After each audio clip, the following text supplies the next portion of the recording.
میں ضلع شیخا پورہ کے قصبے میں تعینات تھا۔ قصبے کے مین بازار میں کچھ عرصہ پہلے کسی لیڈی ڈاکٹر نے اپنا کلینک کھولا۔ کلینک کھولنا یا کلینک کھل جانا کوئی عجیب یا غیر معمولی بات نہیں تھی، تاہم اس کلینک سے متعلق گائے بھگائے مجھ تک جو خبریں پہنچ رہی تھیں وہ قابل غور بلکہ قابل کارروائی تھی۔ اس کلینک کی مالک کا نام ڈاکٹر عطیہ چوہان تھا۔ 2-4 مرتبہ مجھے اس کلینک کے سامنے سے گزرنے کا اتفاق ہوا اور بورڈ پر بھی میری نگاہ پڑی تھی۔ ڈاکٹر نے لفظ فلاحی کو خاصا جعلی اور بریکٹ میں لکھوا رکھا تھا، جسے وہ ڈاکٹر کے بینر تلے سماجی فلاحی کا ایک عظیم الشان مرکز قائم کیے بیٹھی ہو۔ ڈاکٹر عطیہ چوہان اور اس کے کلینک سے متعلق پہلی شکایت کلینک کھلنے کے 3 مہینے بعد مجھ تک پہنچی۔ شاکی عورت اسی علاقے کی ایک دائی تھی، اس کا نام بشیرہ تھا۔ دائی بشیرہ ایک کھٹی کھٹی اور سانولی قسم کی عورت تھی۔ اس کی عمر 45 سال کے قریب رہی ہوگی۔ میں نے فوراً ہی اسے اپنے کمرے میں بلا لیا اور اس کی آمد کی وجہ پوچھی۔ ہاں بھی بشیرہ، کیا مسئلہ ہے تمہارا؟ مسئلہ میرا نہیں، پورے ہی قصبے کا ہے، بلکہ قصبے کی عورتوں کا ہے۔ وہ بڑی پراسرار سنجیدہ لہجے میں گویا ہوئی۔ اور اگر آپ نے اس کا کوئی توڑ نہ کیا تو بڑی ہی تباہی مچے گی تھانے دار صاحب، رب دی قسم میں بالکل سچ کہہ رہی ہوں۔ اس کی ایک ایک بات ذرا بھی میرے پلے نہ پڑی، مگر اس کی سنجیدگی اور تشویش کو دیکھتے ہوئے میں فوراً ہی سیدھا ہو کر بیٹھ گیا اور دائی بشیرہ سے پوچھا، میں کس کا توڑ کروں؟ کون تباہی مچانے والا ہے؟ نہ آپ کو کچھ نہیں پتا؟ اس نے بڑی تعجب خیز نظر سے مجھے دیکھا۔ میں نے کہا، اگر میں جانتا تو تم سے سوال کیوں کرتا؟ وہ بڑی بے یقینی سے میری صورت کو تکتے ہوئے بولی، میں اس برکٹی چھمک چلو لیڈی ڈاکٹر کی بات کر رہی ہوں، وہ جس نے عین مین بازار میں اپنا کلینک کھول رکھا ہے۔ کیا نام ہے اس کا؟ وہ منوج سا نام۔ اس نے سوچنے والے انداز میں اپنی پیشانی کو مسلا اور بولی، ہاں، ڈاکٹر عطیہ چوہان۔ دائی بشیرہ نے ڈاکٹر عطیہ کو پرکٹی شاید اس لیے کہا تھا کہ اس ڈاکٹر نے اپنے سر کے بال بوائے کٹ بنوا رکھے تھے اور اس زمانے میں عورتوں کے بال کٹوانے کا رواج عام نہیں ہوا تھا، اور گاؤں دیہات میں تو اس سال کو گناہ تصور کیا جاتا۔ خیر، میں نے دائی بشیرہ کی جانب متوجہ ہوتے ہوئے کہا، بشیرہ، ڈاکٹر عطیہ نے کلینک نہیں کھولا بلکہ کلینک کھولا ہے۔ اس نے تلفظ کے حوالے سے بھی کلنک ہی بولا تھا، اس لیے میں نے وضاحت ضروری سمجھی۔ کلنک اور کلینک کا فرق اس پر واضح ہوا تو وہ جوش بھرے لہجے میں بولی، دیکھیں تھانے دار جی، جو بات اصل ہوتی ہے نا وہ خود بخود ہی زبان سے نکل جاتی ہے۔ آپ بھی یہی سمجھے کہ اس ڈاکٹرنی نے کلنک ہی کھولا ہے، بڑا ہی گندا پھیلا رہی ہے وہ جی۔ بات کے اختتام پر اس نے ایسا منہ بنایا جیسے اچانک اور بے خبری میں اس نے کوئی کڑوی کسیلی شے چبا لی ہو۔ میں نے اس کی آنکھوں میں دیکھتے ہوئے سوال کیا، تمہیں ڈاکٹر عطیہ سے آخر شکایت کیا ہے؟ اس نے خاصے گھماؤدار جواب دیا، تھانے دار صاحب، مجھے کیا شکایت ہوگی؟ میں تو اس علاقے کی بے خبر عورتوں کا کیس لے کر آپ کے پاس پہنچی ہوں۔ یہ جو ڈاکٹر عطیہ ہے نا، یہ پیدائش کے پردے میں ان سے بڑی ہی زیادتی کر رہی ہے۔ یہ بڑا ہی خطرناک منصوبہ لے کر ہمارے قصبے میں آئی ہے۔ مجھے تو یہ انگریزوں کی کوئی ایجنٹ لگتی ہے۔ بشیرہ دائی کی باتیں خاصی الجھی ہوئی تھیں، شاید اسے مدعا بیان کرنے کا ڈھنگ ہی نہیں آتا تھا۔ میں ابھی تک اس کے نقطۂ نظر تک رسائی حاصل کرنے میں کامیاب نہیں ہو سکا۔ اس کو راہ راست پر لانے کے لیے میں نے قدرے سخت لہجے میں سوال کیا، بشیرہ، ذرا وضاحت سے مجھے بتاؤ کہ لیڈی ڈاکٹر اس قصبے کی عورتوں کے ساتھ کس قسم کی زیادتی کر رہی ہے، اور تم نے پیدائش کا حوالہ کیوں دیا؟ وہ افسوسناک نظر سے مجھے دیکھنے لگی اور میرے ایک ٹھنڈی آہ بھرتے ہوئے بولی، اب مجھے یقین ہو گیا کہ آپ ڈاکٹر عطیہ اور اس کے کرتوتوں کے بارے میں واقعی کچھ نہیں جانتے۔ میں خاموشی سے اس کے مزید بولنے کا انتظار کرنے لگا۔ وہ بات کو آگے بڑھاتے ہوئے بولی، تھانے دار جی، ڈاکٹر عطیہ بچوں اور عورتوں کا علاج کرتی ہے، اس کے علاوہ وہ پیدائش کے کیس بھی لیتی ہے۔ اب میرا مطلب سمجھ رہے ہیں نا؟ اس نے بات ادھوری چھوڑ کر سوالی نظر سے مجھے دیکھا۔ میں اس کا اشارہ واضح طور پر سمجھ گیا۔ پیدائش کے کیس سے اس کی مراد کیس تھے۔ میں نے ہاں میں گردن ہلائی تو اس نے کہا، تھانے دار جی، بچوں اور عورتوں کا عام علاج تو ایک بہانہ ہے، اس آڑ میں وہ اپنے منصوبے پر عمل کر رہی ہے۔ اگر آپ نے اسے نہیں روکا تو بہت غلط ہو جائے گا۔ میں نے پوچھا، تم نے عورتوں کی پیدائش والے معاملے پر خاصا زور دیا ہے، لیکن ابھی تک یہ نہیں پتا کہ ڈاکٹر عطیہ اس سلسلے میں کیا گڑبڑ پھیلا رہی ہے۔ ایک لمحے کے بعد میں نے کہا، تم نے ڈاکٹر کو انگریزوں کی ایجنٹ کیوں کہا ہے، اور یہ کیا قصہ ہے؟ اس نے تھوڑا تامل کیا، پھر سمجھانے والے انداز میں بولی، آپ نے شاید اس ڈاکٹر کو دیکھا نہیں، بالکل ہی مردوں والا حلیہ بنا رکھا ہے، کبھی کبھی تو پتلون بھی پہن لیتی ہے، اور بال بھی اس نے مردوں کی طرح کٹوا رکھے ہیں۔ میں نے دیکھا تو نہیں، پر سن رکھا ہے کہ انگریز عورتیں اسی حلیے میں رہتی ہیں۔ انگریزوں جیسا حلیہ بنا لینے سے انسان انگریزوں کا ایجنٹ کیسے ہو سکتا ہے بھلا؟ میں نے اس کی بات کاٹ کر سوال کیا۔ آپ مجھے بتانے تو جی، میں اسی طرف تو آ رہی تھی۔ وہ اپنے ہاتھ کو مخصوص انداز میں حرکت دیتے ہوئے بولی، آپ جانتے ہیں انگریز مسلمانوں کے پرانے دشمن ہیں، وہ انہیں بڑھتا پھیلتا پھولتا دیکھ ہی نہیں سکتے۔ ایک گہری سازش کے تحت وہ مسلمانوں کی نسل کو آہستہ آہستہ گھٹا کر بالکل ہی ختم کر دینا چاہتے ہیں۔ ڈاکٹر نی کو میں نے انگریزوں کی ایجنٹ اسی لیے کہا ہے کہ یہ اس منصوبے میں ان کا ہاتھ بٹا رہی ہے۔ وہ چند لمحات کے لیے رکی اور تائید طلب نظر سے مجھے دیکھنے لگی۔ میں خاموش رہا تو دائی بچینا نے اپنی بات مزید آگے بڑھانا شروع کی۔ تھانے دار جی، یہ ڈاکٹر نے جن عورتوں کے بچے پیدا کروا رہی ہے، یہ ان کے ساتھ کچھ ایسا کر دیتی کہ آئندہ وہ اولاد پیدا کرنے کے قابل نہ رہے۔ یہ قصبے کی عورتوں کو باج بنا رہی ہے۔ دائی بشیرہ ایک عجیب و غریب انکشاف کر رہی تھی۔ اس کے بیان سے میری دلچسپی لامحالہ بڑھ گئی۔ وہ ایک نیا آئیڈیا بیان کر رہی تھی۔ اس زمانے میں فیملی پلاننگ سسٹم ابھی متعارف نہیں ہوا تھا۔ خاندانی منصوبہ بندی کا شعرہ 70 کی دہائی میں سننے میں آیا تھا۔ دائی بشیرہ قبل از وقت ایک منفرد سوچ پیش کر رہی تھی۔ میں نے فکر انگیز لہجے میں کہا، یہ تو بڑی تشویشناک بات ہے۔ اگر لیڈی ڈاکٹر چوہان ایسا کر رہی ہے تو پھر اس کے خلاف قانونی چارہ جوئی کرنا ہی پڑے گی۔ یہی نہیں، یہ ڈاکٹرنی اسے آگے بڑھ کر بھی بہت کچھ کر رہی ہے۔ وہ کیا؟ میں نے سنجیدگی سے پوچھا۔ اس کے چہرے پر ایسے تاثرات نمودار ہوئے جیسے میرے سوال کا جواب دیتے ہوئے ہچکا رہی ہو یا پھر شرما رہی ہو۔ میں نے اپنا سوال دہرایا تو وہ فیصلہ کن انداز میں بولی، تھانے دار جی، شرم میں کیا شرم، اور پھر تو آپ اس علاقے کے تھانے دار ہیں، اور اگر آپ کو میں پوری بات نہیں بتاؤں گی تو پھر آپ انصاف کیسے کریں گے؟ کیا تم اب کوئی شرعی مسئلہ بیان کرنے والی ہو؟ بس جی، بات ہی کچھ ایسی ہی ہے۔ تو پھر شرم کو بلائے طاق رکھو اور مجھے مسئلہ بتاؤ۔ چند ہی لمحات کی سوچ بچار کے بعد اس نے نہایت ہی محتاط الفاظ کا استعمال کرتے ہوئے مجھے بتایا کہ لیڈی ڈاکٹر عطیہ چوہان منع حمل یعنی ابارشن وغیرہ کے کیس بھی لے رہی تھی۔ 60 کے ابتدائی سالوں میں ابارشن اور فیملی پلاننگ کا کم از کم پاکستان میں اور خصوصاً دیہاتوں میں تو کوئی تصور ہی نہیں تھا۔ دائی بشیرہ جو کچھ بتا رہی تھی وہ حیرت انگیز ہونے کے ساتھ ساتھ تشویشناک بھی تھی۔ میرے لیے یہ ایک طرح سے نئی معلومات تھی۔ میں نے پوری توجہ سے دائی بشیرہ کی بات سنی اور گہری سنجیدگی سے کہا، تم نے جو کچھ بتایا وہ بہت ہی خطرناک اور قابل دخل اندازی پولیس کیس ہے، مگر کسی بھی قسم کی قانونی کارروائی کرنے کے لیے مجھے کچھ ثبوت چاہیے ہوں گے، اور اس سلسلے میں تم میری کیا مدد کرو گی؟ آپ کو کسی ثبوت چاہیے تھانے دار جی؟ الجھی ہوئی نظر سے مجھے دیکھنے لگی۔ میں نے اسے رسانیے سے کہا، کیا تم ان عورتوں میں سے ایک دو کو گواہی دینے پر آمادہ کر سکتی ہو جن کے بقول تمہارے ساتھ ڈاکٹر عطیہ نے کوئی اونچ نیچ کر دی ہے؟ وہ کچھ الجھن کا شکار دکھائی دینے لگی۔ میں نے کہا، دیکھو بشیرہ، قانونی کام کرنے کے لیے عوام کے ہی سہارے کی ضرورت ہوتی ہے۔ ہم اس وقت تک کسی بھی مجرم کے خلاف کچھ نہیں کر سکتے جب تک عوام ہمارا ساتھ نہ دے۔ عدالت بھی ٹھوس ثبوت کے بغیر کسی ملزم کو سزا نہیں سناتی۔ تو میرا مطلب سمجھ رہی ہو نا؟ وہ سر کو ہاں میں ہلاتے ہوئے بولی، جی تھانے دار جی، میں کوشش کرتی ہوں۔ یہ کہہ کر وہ تھانے سے رخصت ہو گئی۔ اس واقعے کے 15-20 روز بعد میں ایک روز صبح تھانے پہنچا تو میں نے برآمدے میں دائی بشیرہ کو 2 عورتوں کے ساتھ میں انتظار پایا۔ میں یہی سمجھا وہ اپنے موقف کو ثابت کرنے کے لیے وہ گواہ پکڑ کر لائی ہے۔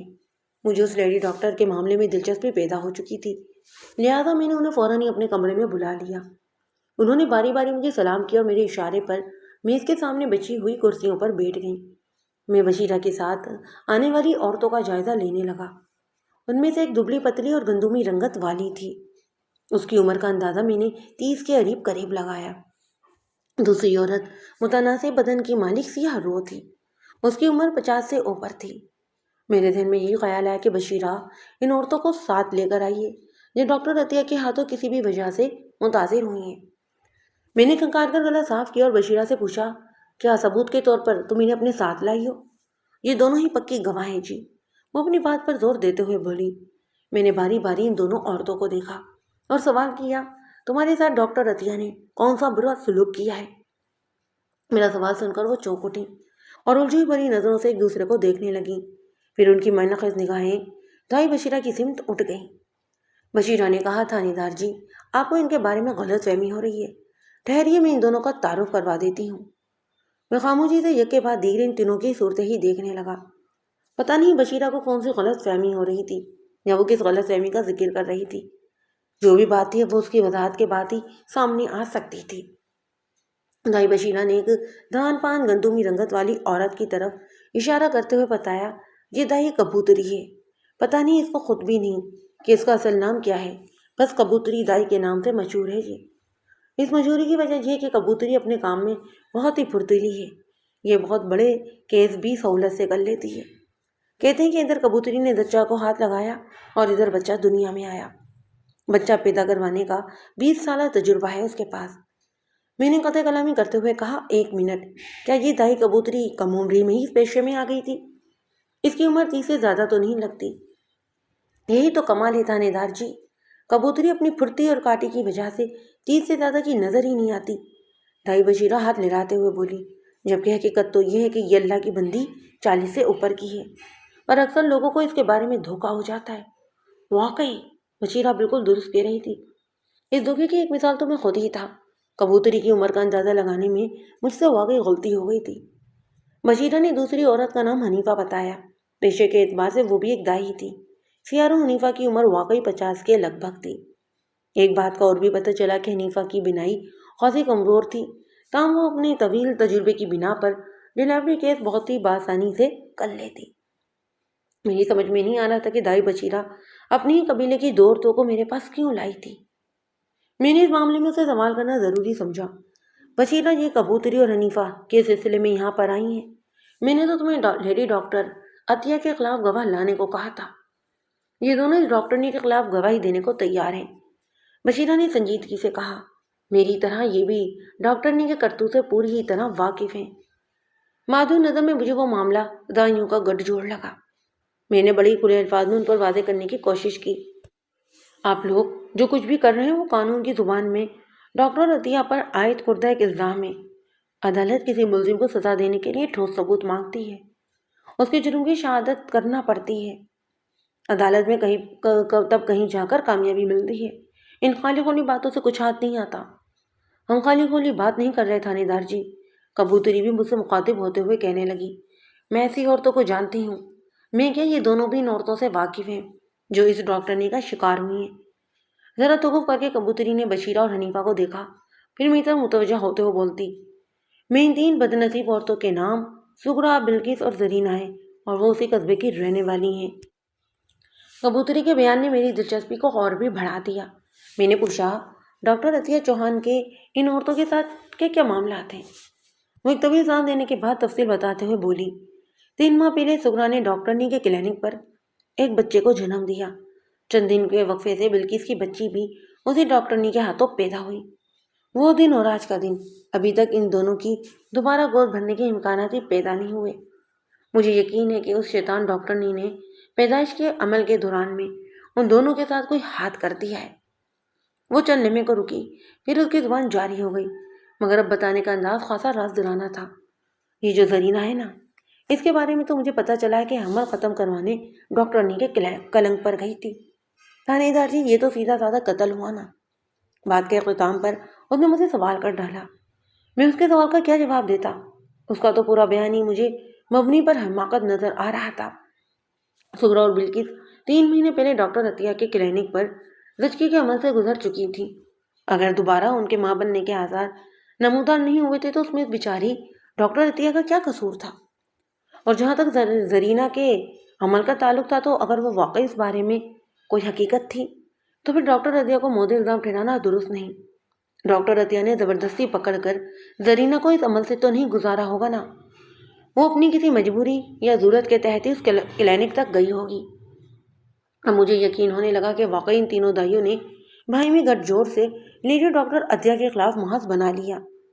عطیہ فلاحی کلینک نے روایتی دائیوں کا دھندا متاثر کیا تھا، اور یہ بات بادل قیاس نہیں تھی کہ وہ تینوں ہی ڈاکٹر عطیہ سے دشمنی پر اتر آئی ہوں۔ یہ تمامی انداز حالات اپنی جگہ، اور وہ تینوں ایک فریاد لے کر میرے پاس آئی ہوئی تھیں۔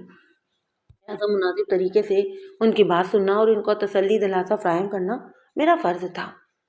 میں نے کبوتری کو مخاطب کرتے ہوئے کہا، ٹھیک ہے، تھوڑی دیر کے لیے میں مان لیتا ہوں کہ تم تینوں ڈاکٹر عطیہ کے خلاف شکایت کر رہی ہو۔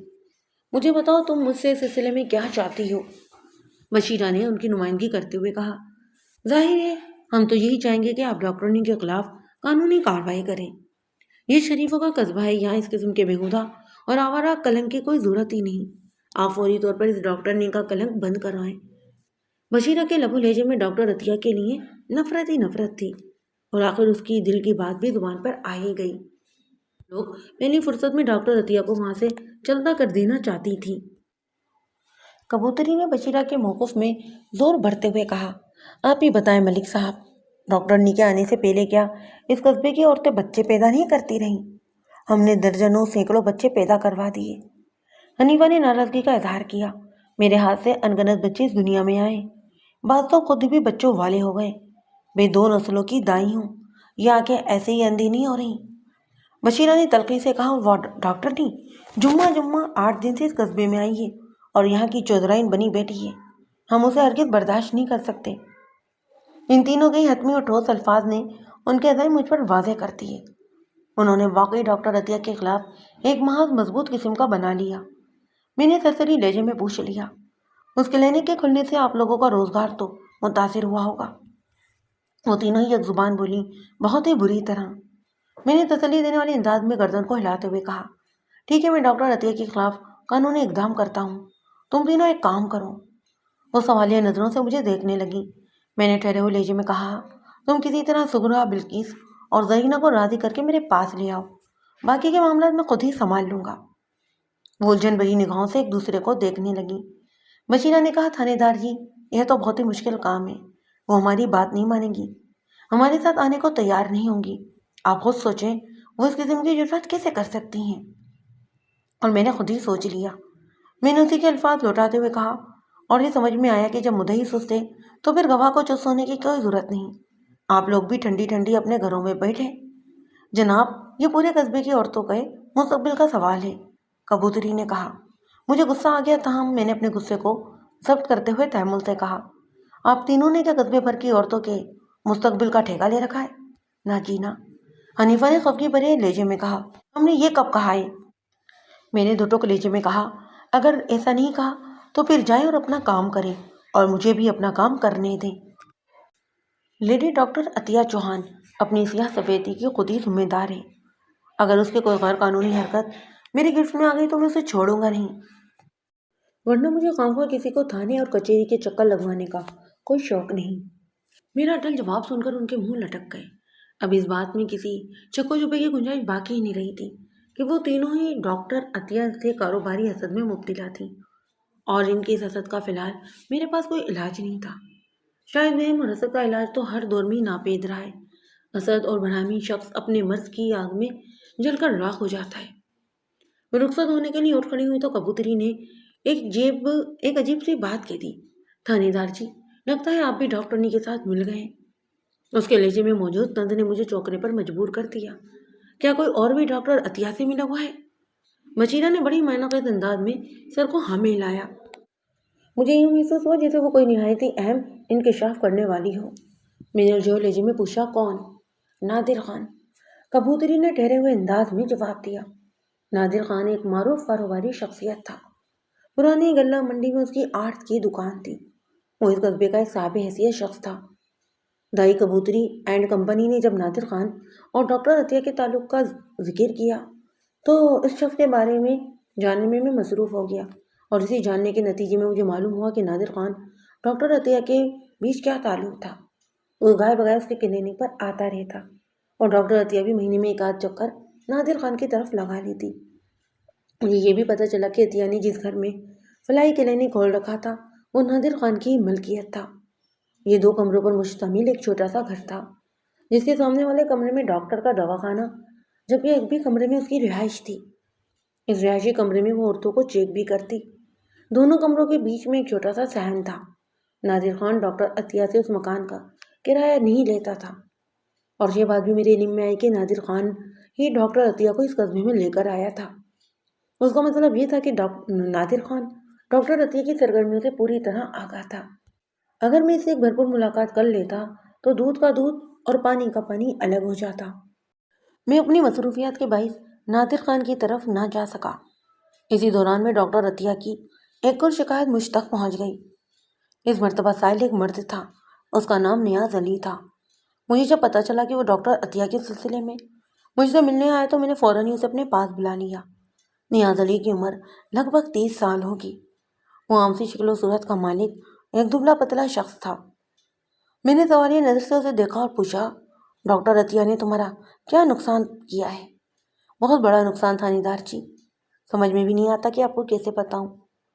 میں سیدھا ہو کر بیٹھ گیا۔ مجھے یوں محسوس ہوا نیاز علی ڈاکٹر عطیہ کے بارے میں کوئی اہم انکشاف کرنے والا ہو۔ میں نے تسلی بھرے لہجے میں کہا، تم مجھے وہ سب کچھ ایسے ہی بتا دو جیسے بتایا ہے کہ عطیہ نے تمہیں بہت بڑا نقصان پہنچایا ہے۔ مجھ سے ڈرنے یا گھبرانے کی کوئی ضرورت ہی نہیں۔ اس نے قدرے ہمت پکڑتے ہوئے کہا کہ جناب، میری بیوی چند ہفتوں سے ڈاکٹر عطیہ کے پاس علاج کے لیے جا رہی ہے۔ میری بیوی زبیدہ کی کمر میں درد تھا۔ ڈاکٹر کے علاج سے وہ درد تو ٹھیک ہو گیا، لیکن اب زبیدہ کے دماغ میں درد ہونے لگا ہے۔ مجھے لگتا ہے کہ زبیدہ کے دماغ میں کوئی مسئلہ ہے، اور اگر ہے تو اس کی ذمہ دار صرف اور صرف ڈاکٹر نہیں ہے۔ آخر تم کہنا کیا چاہتے ہو؟ اس کی بات نے مجھے بہت بری طرح الجھا دیا۔ تھانے دار جی، یہ ڈاکٹر نے میری بیوی کو الٹی سیدھی پٹی پڑھا رہی ہے۔ اس کے دماغ میں یہ زہر ڈال رہی ہے کہ شوہر سے زیادہ دور رہنا چاہیے۔ اگر سدا حسین اور جوان رہنا ہے تو بچوں کا روگ نہ پالے، ورنہ بچے پیدا کر کے وہ جوانی میں ہی بوڑھی ہو جائے گی۔ اور سب سے زیادہ دکھ کی بات یہ ہے کہ ڈاکٹر نے کی باتیں زبیدہ کی سمجھ میں بھی آ گئی ہیں۔ اب آپ ہی بتائیں، یہ باتیں الٹی ہیں یا نہیں؟ وہ ایک گمبھیر سوال پر ختم کر کے بڑی امتحان طلب نظر سے مجھے دیکھنے لگا۔ اس نے جو صورتحال پیش کی تھی وہ واقعی تشویشناک تھی۔ اس کی آنکھوں میں دیکھتے ہوئے میں نے پوچھا، اور کچھ؟ جناب، کہ یہ کم ہے جو میں آپ کو کچھ اور بتاؤں؟ نیاز علی کی بات میں اچھا خاصا وزن تھا۔ وہ شوہر کے جس فطری رد عمل کی جانب اشارہ کر رہا تھا وہ میرے لیے خلاف توقع نہیں تھی۔ فطرت کے اصولوں کی راہ میں رکاوٹ کھڑی کرنے سے بگاڑ ہی پیدا ہوتا ہے، کسی بھی قسم کی بہتری کی توقع نہیں رکھی جا سکتی۔ میں نے اسی وقت فیصلہ کر لیا کہ بلیڈی ڈاکٹر عطیہ چوہان کے سلسلے میں کوئی عملی قدم اٹھانے کا وقت آیا ہے، ورنہ مجھے محسوس ہو رہا تھا کہ کوئی بہت ہی بڑا فتنہ اٹھ کھڑا ہوگا۔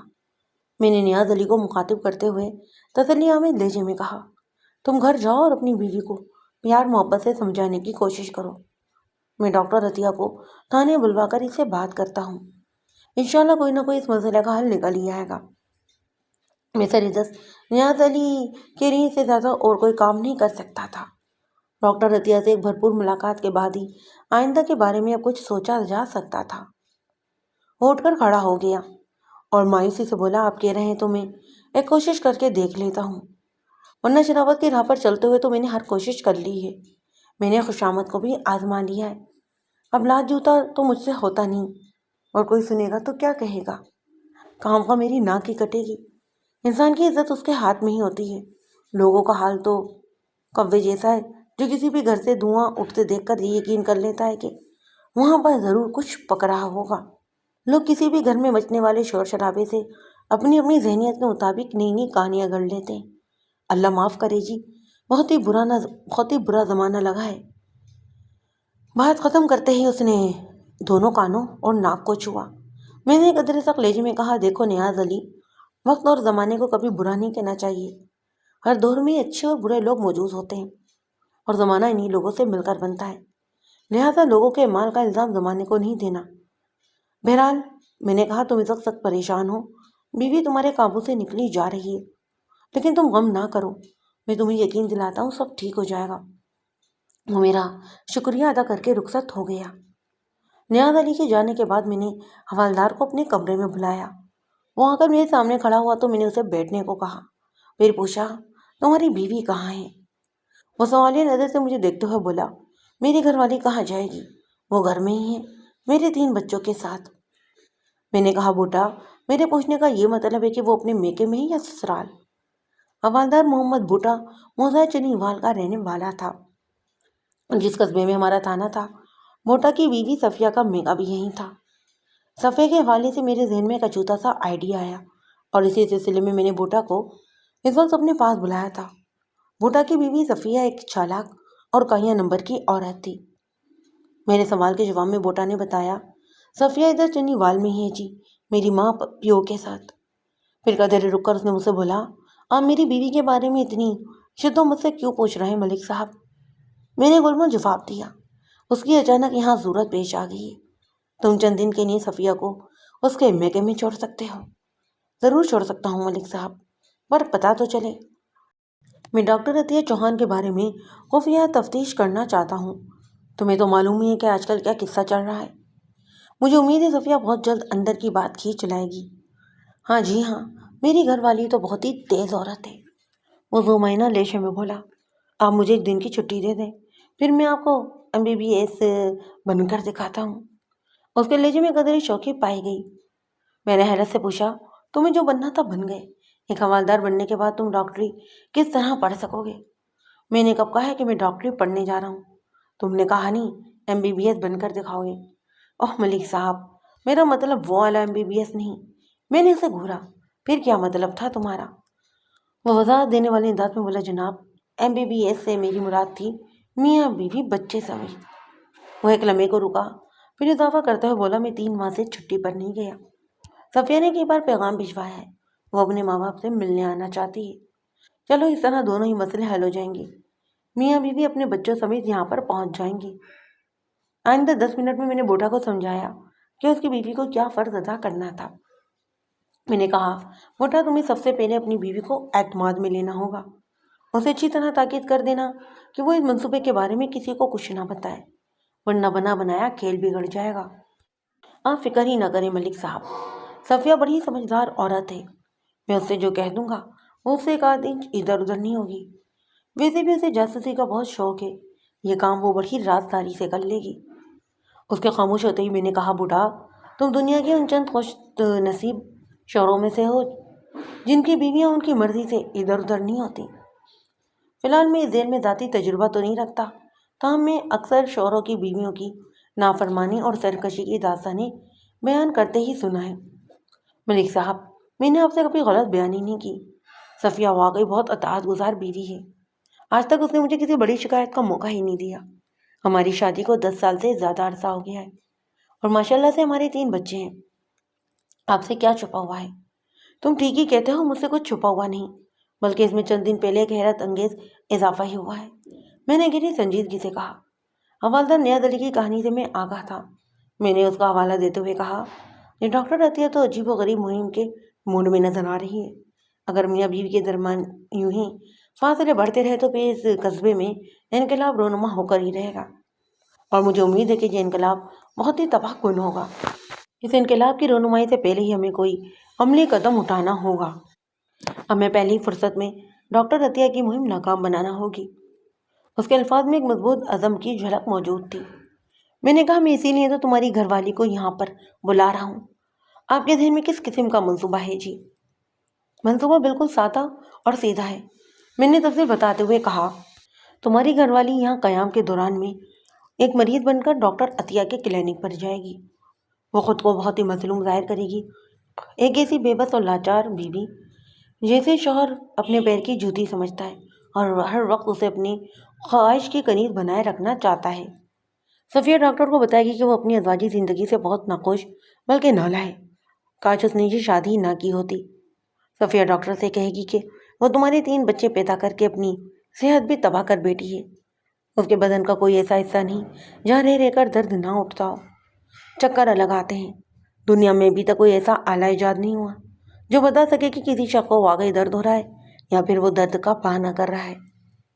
میں نے چند لمحات خاموش رہنے کے بعد کہا، کیا تمہاری بیوی کی یہ المیہ داستان سننے کے بعد ڈاکٹر عطیہ اسے زرعی مشوروں سے نوازے گی؟ اس طرح نیاز علی کے بیان کی تصدیق ہو جائے گی کہ ڈاکٹر میاں بیوی کے درمیان دیوار اٹھانے کے جرم میں ملوث ہے۔ خبر یا تصدیق اتنی اہم نہیں، میں نے سرسری والے انداز میں کہا۔ صفیہ ڈاکٹر عطیہ کو انصافیوں سے بھی گھس کر دیکھے گی۔ مجھے ان تمامی الزامات کے ثبوت چاہیے جو ابھی تک مختلف لوگوں نے ڈاکٹر عطیہ چوہان پر لگائے ہیں، تاکہ میں اس کے خلاف کوئی قانونی کارروائی کر سکوں۔ تم میرا مقصد سمجھ رہے ہو نا؟ بڑی چنگی طرح سمجھ رہا ہوں ملک صاحب، وہ ہمیں گردن ہلاتے ہوئے بولا۔ میری گھر والی چند دن میں یہ کام کر لے گی، آپ بالکل بے فکر ہو جائیں۔ بس تو پھر ٹھیک ہے، تم کل ہی صفیہ کو لانے کے لیے چنڈیگڑھ روانہ ہو جاؤ۔ میں نے فیصلہ کن لہجے میں کہا، اب یہ پروجیکٹ تمہارے حوالے ہے، مجھے بہت جلد رپورٹ چاہیے۔ اور میں اس سلسلے میں بہت جلد آپ کو کوئی بڑی خوشخبری بھی سناؤں گا جی۔ اگلے ہی روز حوالدار بڈھا اپنی بیوی کو لینے چنیوال چلا گیا اور میں نادر خان سے ملنے پرانی غلہ منڈی کی طرف روانہ ہو گیا۔ نادر خان اناج کی آڑت کرتا اور اس منڈی میں نادر خان اینڈ سیز کے نام سے اس کی ایک بہت بڑی دکان تھی، اور دکان کے اگلی حصے میں ایک بہت بڑا گودام بھی تھا۔ میں کانسٹیبل نجیب اللہ کے ساتھ جب نادر خان کی دکان پر پہنچا تو وہ اپنے دفتر میں ہی موجود تھا۔ یہ دکان ایک وسیع برآمدے یا آپ اسے ایک دفتر کہیے، ایک کشادہ گودام پر مشتمل تھی۔ اونچی چھت والا یہ کاروباری اڈا نادر خان کی ملکیت تھا۔ وسیع برآمدے میں دونوں دیواروں کے ساتھ زمین سے چھت تک اناج کی بوریاں چنی ہوئی تھیں۔ یہی حال اب بھی گودام کا تھا۔ گودام اور برآمدے کو ایک طویل راہداری آپس میں ملا رہی تھی، اور اسی راہداری کے پہلو میں 10 بائی 10 فٹ کا وہ کمرہ تھا جو نادر خان اپنے دفتر کے طور پر استعمال کرتا۔ اس کمرے کا ایک دروازہ راہداری میں کھلتا، جبکہ دوسرا اگبی دروازہ اگبی سمت گودام میں۔ سامنے والی دیوار میں کھڑکی موجود تھی جس میں سے باہر برآمدے میں اور اس سے آگے سڑک کا بڑا ہی واضح منظر دکھائی دیتا۔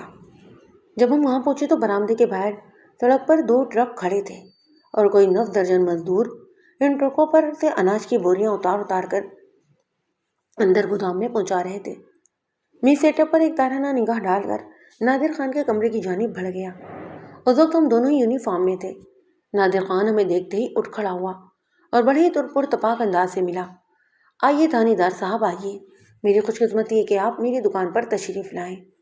اس کے انداز سے ظاہر تھا کہ وہ مجھے تھانے دار کی حیثیت سے اچھی طرح جانتا تھا۔ گرم جوشی کے سلام کے بعد ہم دونوں ہی بیٹھ گئے۔ اس کمرے میں نادر خان کے علاوہ ایک شخص اور بھی تھا۔ ہمارے وہاں پہنچنے سے پہلے نادر خان اسی شخص سے باتیں کر رہا تھا۔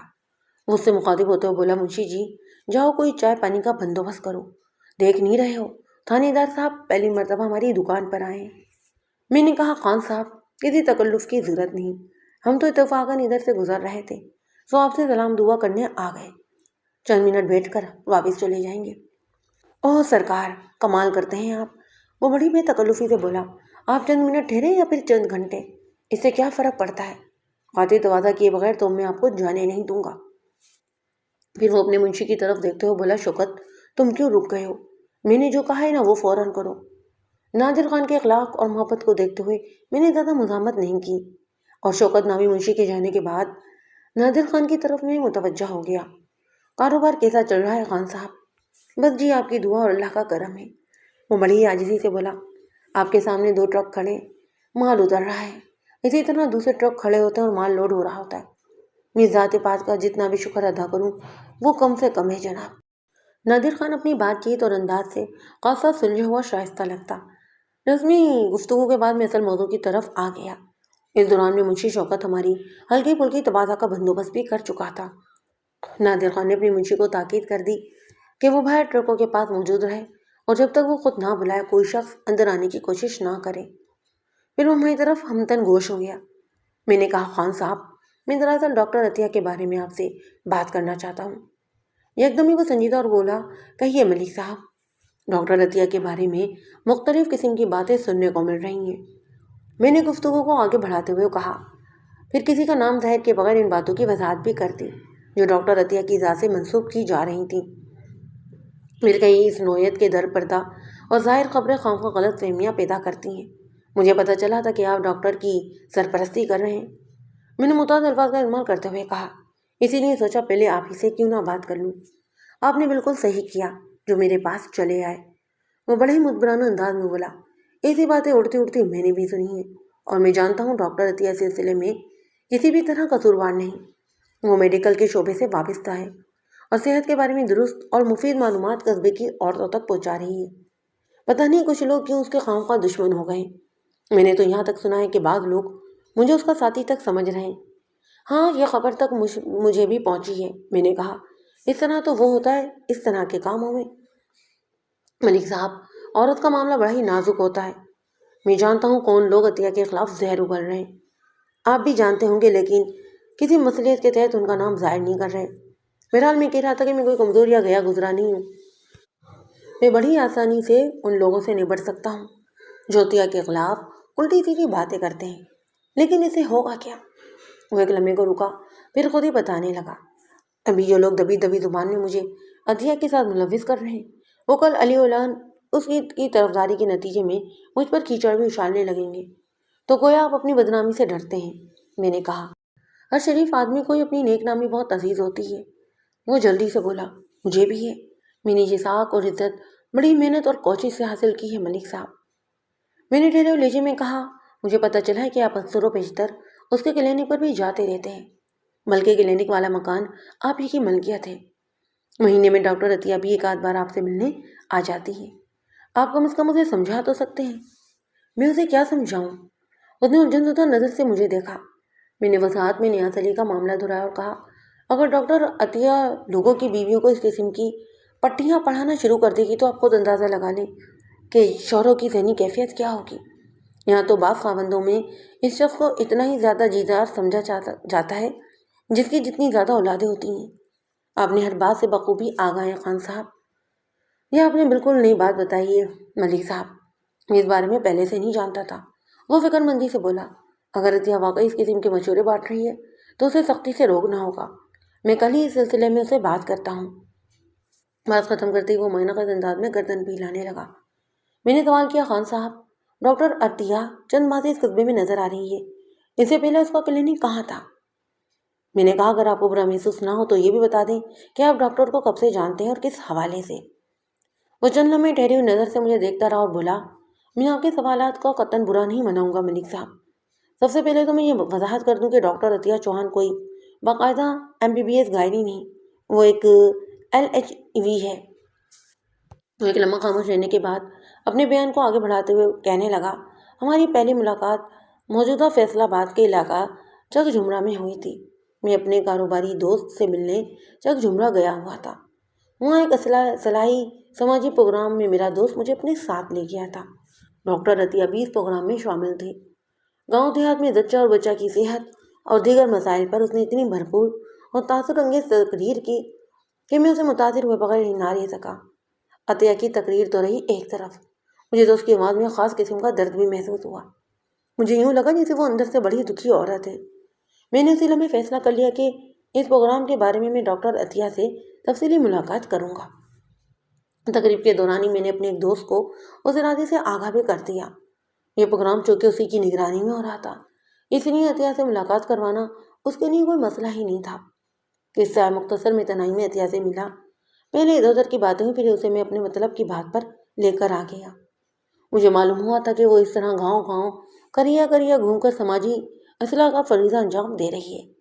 میں نے نہایت سنجیدگی سے کہا، ڈاکٹر عطیہ، تم کسی ایک جگہ کلینک وغیرہ کھول کر کیوں نہیں بیٹھ جاتی؟ عوام کی خدمت کرنا تمہارا نصب العین ہے تو تمہارا یہ نیک مقصد کلینک کھول کر بھی پورا ہو سکتا ہے۔ وہ اداس سے لہجے میں بولی، ہاں خان صاحب، آپ بالکل ٹھیک کہتے ہیں، بلکہ میں خود بھی یہی چاہتی ہوں۔ نگر نگر گھوم پھر کر میں اب تھک سی گئی ہوں، لیکن میرے اختیار میں تو کچھ بھی نہیں۔ جو کام آپ کہہ رہے ہیں وہ میرے بس میں بالکل نہیں ہے۔ میں نے کہا، اس میں سے کون سی مشکل ہے؟ کوئی بھی صاحب حیثیت تمہاری مدد کر دے گا، نیکی میں حصہ ڈالنے والوں کی کمی تو نہیں۔ ڈاکٹر عطیہ نے ایسی نظر سے مجھے دیکھا جسے یقین کرنے کی کوشش کر رہی ہوں کہ میں بھی اس کے سامنے موجود ہوں کہ نہیں۔ چند لمحات کے بعد وہ کہنے لگی، خان صاحب، اس دنیا میں صاحب حیثیت لوگوں کی تو کمی نہیں، اور ان میں سے اکثر نیکی ثواب کے کاموں میں بڑھ چڑھ کر حصہ بھی لیتے ہیں، مگر اس سلسلے میں میرا تجربہ خاصا تلخ ہے۔ وہ اتنا کہہ کر خاموش ہو گئی اور اپنے ہاتھوں کی انگلیوں کو تکنے لگی۔ ڈاکٹر عطیہ کے چہرے کی حالت بتاتی کہ اس وقت اس کے اندر ایک طوفان مچل رہا ہے۔ میں نے چند لمحات تک اس کی کیفیت کا جائزہ لیا اور پھر پوچھا، اپنے تلخ تجربات کی تھوڑی وضاحت نہیں کرو گی؟ وہ میری آنکھوں میں دیکھتے ہوئے بولی، اگر میں کچھ عرض کروں گی تو آپ ناراض تو نہیں ہوں گے؟ نہیں، میں بھلا تم سے کیوں ناراض ہوں گا؟ وہ گردن کو نفی میں ہلاتے ہوئے بولی، میں دراصل مردوں کی برائی کرنے والی ہوں، اور آپ بھی ایک مرد ہی ہیں۔ تم جو کہنا چاہتی ہو بلا تردد کہو، میں تمہاری ہر ترچ و تلخ بات سن لوں گا۔ میں نے فراغ دلی سے کہا، کیونکہ مجھے یقین ہے کہ وہ بات کم از کم میرے لیے نہیں ہوگی۔ اس نے گہری سانس لی اور نہایت ہی ٹھہرے ہوئے انداز میں بولی، خان صاحب، جو آئیڈیا آپ کے ذہن میں ہے میں بھی اسی کی خواہش مند ہوں۔ میں بھی یہ چاہتی ہوں کہ کہیں کلینک کھول کر آرام سے عورتوں کی خدمت کروں، اور یہ کام کسی صاحب حیثیت شخص کے تعاون سے ہی ممکن ہے۔ میں نے ایک دو صاحبان حیثیت سے اس سلسلے میں بات بھی کی، بلکہ درخواست کی کہ وہ میری مدد کو تیار بھی ہو گئے، لیکن دکھ اور افسوس کا مقام یہ کہ وہ اس مدد کے بدلے مجھ سے تعاون کے طلبگار تھے۔ اب یہ نہ پوچھیے گا کہ بدلے میں وہ مجھ سے کس نوعیت کا تعاون چاہتے تھے۔ آپ خاصے سمجھدار ہیں خان صاحب۔ اگر مجھے مردوں کے ہر جائز و ناجائز خواہش کے سامنے جھکنا ہوتا تو پھر اپنا مرد کیا برا تھا میرے لیے۔ اتنا کہہ کر وہ اچانک خاموش ہو گئی۔ میں حیرت بھری نظر سے ڈاکٹر عطیہ کو دیکھنے لگا۔ اس کی گردن جھکی ہوئی تھی اور اس نے بھی مردوں کے جس وصف کا ذکر کیا تھا وہ بہت سو کی گردن جھکانے کے لیے کافی تھا۔ اس نے صاحب حیثیت افراد کی جس طلب کا حوالہ کیا تھا اسے سمجھنے کے لیے کسی خاص عقل کی ضرورت بھی پیش نہیں آئی۔ تاہم ڈاکٹر کے آخری جملے نے مجھے گھما کر رکھ دیا۔ شاید اس نے اپنے شوہر کا حوالہ دیا۔ میں نے اپنے لہجے میں ہمدردی سموتے ہوئے کہا، آپ 2-3 مردوں کو تجربے کو دیکھتے ہوئے پوری دنیا کے مردوں کو ایک ہی قطار میں کھڑا کر رہی ہیں۔ بہرحال سب مرد ایک جیسے نہیں ہوتے۔ اگر تم پسند کرو تو میں اپنے علاقے میں تمہارا کلینک کھلوا سکتا ہوں۔ میں کوئی بہت ہی نیکوکار یا اللہ کا نیک بندہ تو نہیں، لیکن اتنا وعدہ ضرور کر سکتا ہوں کہ تمہیں میری ذات سے اس قسم کی کوئی شکایت نہیں ہوگی جیسا تجربہ تم نے بیان کیا ہے۔ اگر تم پسند کرو تو میں مالی تعاون کے لیے بھی تیار ہوں۔ تم اپنی پیشہ ورانہ صلاحیت کو آزماؤ، اس طرح تمہارا شوق بھی پورا ہوتا رہے گا اور ایک قسم کا صدقہ جاریہ بھی ہوگا۔ ڈاکٹر عطیہ نے ممنونیت بھری نظر سے مجھے دیکھا اور ٹھہرے ہوئے لہجے میں بولی، خان صاحب پتہ نہیں کیا بات ہے کہ آپ کے الفاظ پر یقین کرنے کو جی چاہ رہا ہے۔ ڈاکٹر عطیہ چوہان نے میرے ساتھ اس قصبے آنے کا فیصلہ سنا دیا۔ میں نے یہاں اس کی آمد اور تعارف کے لیے ایک چھوٹا سا پروگرام بھی رکھا جس کے اختتام پر اس قصبے کی 5 بیوہ عورتوں کو سلائی مشین بھی تقسیم کی گئی۔ قصبے کے مین بازار میں میرا ایک چھوٹا سا مکان تھا۔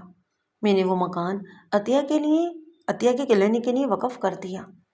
2 کمروں کے اس مختصر سے مکان میں وہ بچوں اور عورتوں کی فلاح و بہبود کے لیے کلینک بھی چلاتی ہے اور اسی مکان میں اس کی رہائش بھی ہے۔ ان 6-7 مہینے میں ڈاکٹر عطیہ نے مجھے ایک مرتبہ بھی شکایت کا موقع نہیں دیا اور میرا خیال ہے کہ وہ میری ذات سے بھی مطمئن ہے، ورنہ وہ کب کی یہ علاقہ چھوڑ کر جا چکی ہوتی۔ آرتی نادر خان اس طویل وضاحت کے بعد خاموش ہوا تو میں نے پوچھا، خان صاحب ڈاکٹر عطیہ سے اکثر و بیشتر آپ کی ملاقات ہوتی رہتی ہے، اس نے اپنے شوہر کے بارے میں آپ کو کچھ تو بتایا ہی ہوگا۔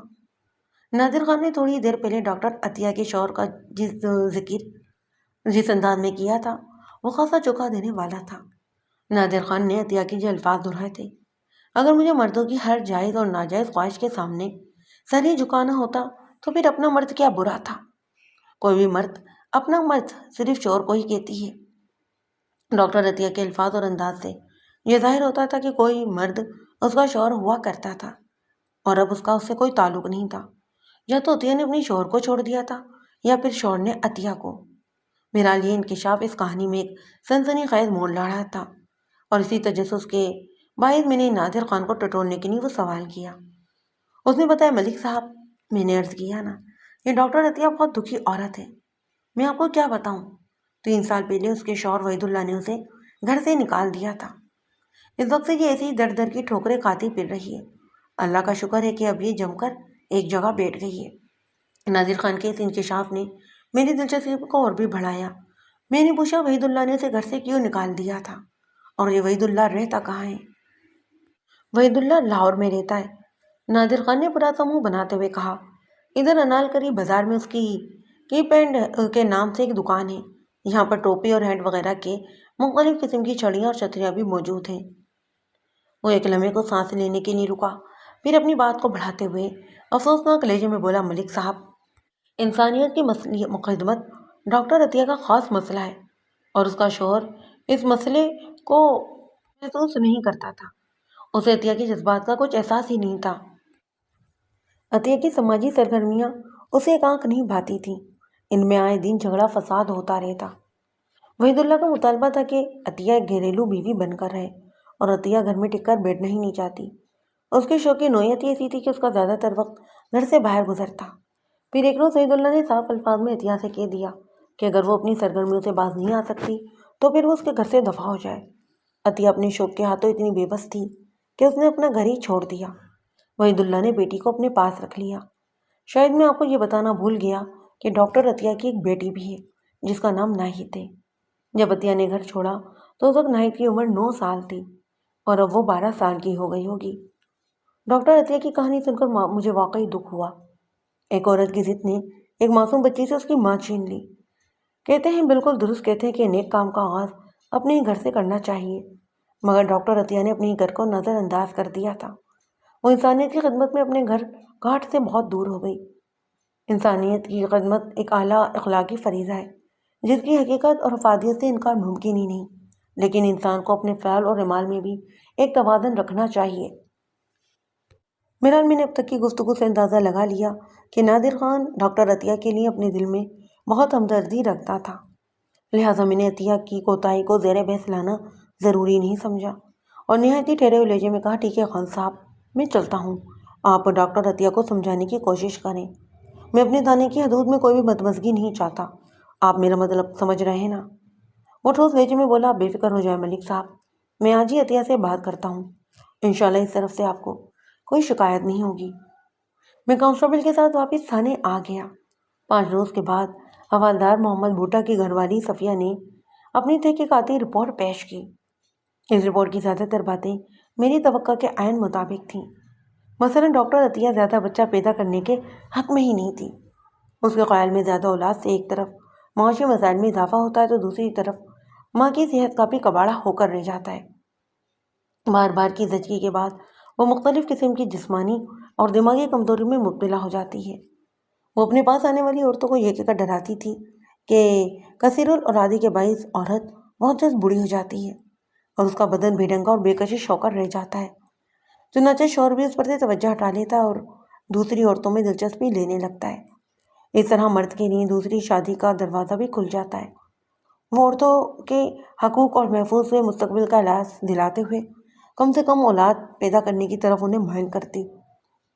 اس سلسلے میں انہیں وہ بہت ہی آزمودہ کار ٹوٹکے بھی بتاتی، اور اس سلسلے کا سب سے خطرناک ٹوٹکا یہ تھا کہ شوہر کے تو قریب بھی نہ بھٹکے۔ صفیہ نے اپنے طویل بیان کے اختتام پر بڑا ہی تاریخی تبصرہ کیا۔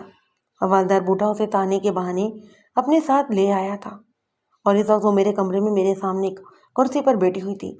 وہ بڑے ہی جھنجھلائے ہوئے لہجے میں کہہ رہی تھی، ملک جی، مجھے تو یہ ڈاکٹرنی کوئی نفسیاتی مریض لگتی ہے، پتہ نہیں اسے اتنے مردوں سے بیر کیوں ہے۔ اب دیکھیں نا جی، انسانوں کے بچے ہم عورتیں پیدا نہیں کریں گی تو کیا بحث کریں گی؟ میں نے صفیہ کا ذہن صاف کرنے کے لیے اسے بتایا کہ ڈاکٹر عطیہ لاشعوری طور پر مردوں کے اتنے خلاف کیوں ہے۔ اس ذیل میں نے اسے ڈاکٹر عطیہ اور اس کے شوہر وحید اللہ کے خلاف کی پوری کہانی بھی سنائی۔ وحید اللہ اس کے شوق سے ناخوش تھا بلکہ عاجز تھا، اسی لیے یہ اب اپنے شوہر سے نفرت کرنے لگی ہے۔ ایک دن اس نے اپنا گھر بھی چھوڑ دیا۔ اب تو اس واقعے کو 3 سال گزر گئے ہیں۔ صفیہ اپنے کانوں کو ہاتھ لگاتے ہوئے بولی، توبہ توبہ، غضب خدا کا، اس عورت نے اپنے شوق کے لیے خاوند اور بیٹی کو ہی چھوڑ دیا۔ یہ تو جی بہت ہی گنہگار عورت ہے، پتہ نہیں اللہ نے اس کے ہاتھ میں اتنی شفا کیوں دی ہے۔ ایک لمحے کے لیے بعد اس نے کہا، میں نے سنا ہے کہ یہاں کی اکثر عورتوں کو اس کے علاج سے فائدہ ہوا ہے۔ شفا کا معاملہ سراسر شفا دینے والی ذات سے متعلق ہے، وہ ذات پاک جسے شاید شافی بنا دے، انسان کے سمجھ میں آنے والی بات نہیں ہے۔ پھر میں نے صفیہ سے کہا، ہم نے تم سے جو بھی کام لیے تھے تم خود تک کے محدود رکھنا، آپ فکر ہی نہ کریں جی، میں ان باتوں کا کسی سے کوئی تذکرہ نہیں کروں گی۔ میں نے اسے مزید ہدایت دی اور رخصت کر دیا۔ اس کے جانے کے بعد میں ڈاکٹر عطیہ اور چوہان کے بارے میں سوچنے لگا۔ یہ عورت اس قصبے کی عورتوں کے ذہنوں میں جس قسم کی فتنہ انگیز خیالات ٹھوس رہی تھی، وہ دلچسپ ہونے کے ساتھ ساتھ فکر انگیز بھی تھے۔ اس کی سرگرمیوں پر بظاہر کوئی بڑی کارروائی تو نظر نہیں آتی تھی، تاہم اس کی مصروفیات امن و امان کے لیے ایک بہت بڑا خطرہ بننے والی تھیں، اور میں اپنے تھانے کی حدود میں کسی بھی قسم کی ناخوشگواری اور بدامنی برداشت نہیں کر سکتا تھا۔ چند ہی روز بعد ایک ضروری کام کے سلسلے میں مجھے لاہور جانا پڑا۔ میں نے سوچا میں انارکلی بازار جا کر ڈاکٹر عطیہ کے شوہر نامدار سے بھی ضرور ملوں تاکہ اس LHV لیڈی ہیڈ وزیٹر کی ذات کی مزید پرتیں کھول کر سامنے آ جائیں۔ فریق ثانی یعنی وحید اللہ کی طرف سے بھی کسی سنسنی خیز انکشافات کی توقع کی جا سکتی تھی۔ اگلا دن بڑا ہی تہلکہ خیز ثابت ہوا۔ مجھے اچھی طرح یاد ہے وہ 8 اکتوبر کی صبح تھی۔ میں اپنی سرکاری کوارٹر میں موجود تھا اور تھانے جانے کی تیاریاں کر رہا تھا۔ میں یونیفارم پہن کر جیسے ہی فارغ ہوا، کوارٹر کے بیرونی دروازے پر دستک ہونے لگی۔ اس دستک میں ہر درجہ اضراب پایا جاتا۔ میں نے دروازہ کھول دیا۔ کیا بات ہے شریف حسین، تم اس قدر گھبرائے ہوئے کیوں ہو؟ ملک صاحب آپ جلدی سے تھانے آ جائیں، واردات ہو گئی ہے۔ میں پوچھے بنا نہ رہ سکا، کیسی واردات؟ ڈاکٹرنی کو کسی نے قتل کر دیا ہے۔ میں اچھل کر رہ گیا۔ تم عطیہ کی بات کر رہے ہو؟ جی ملک صاحب، وہ سر کو ہمیں ہلاتے ہوئے بولا۔ ڈاکٹرنی کا پڑوسی ادھر تھانے کے اندر بیٹھا ہے، وہ یہ اطلاع لے کر آیا ہے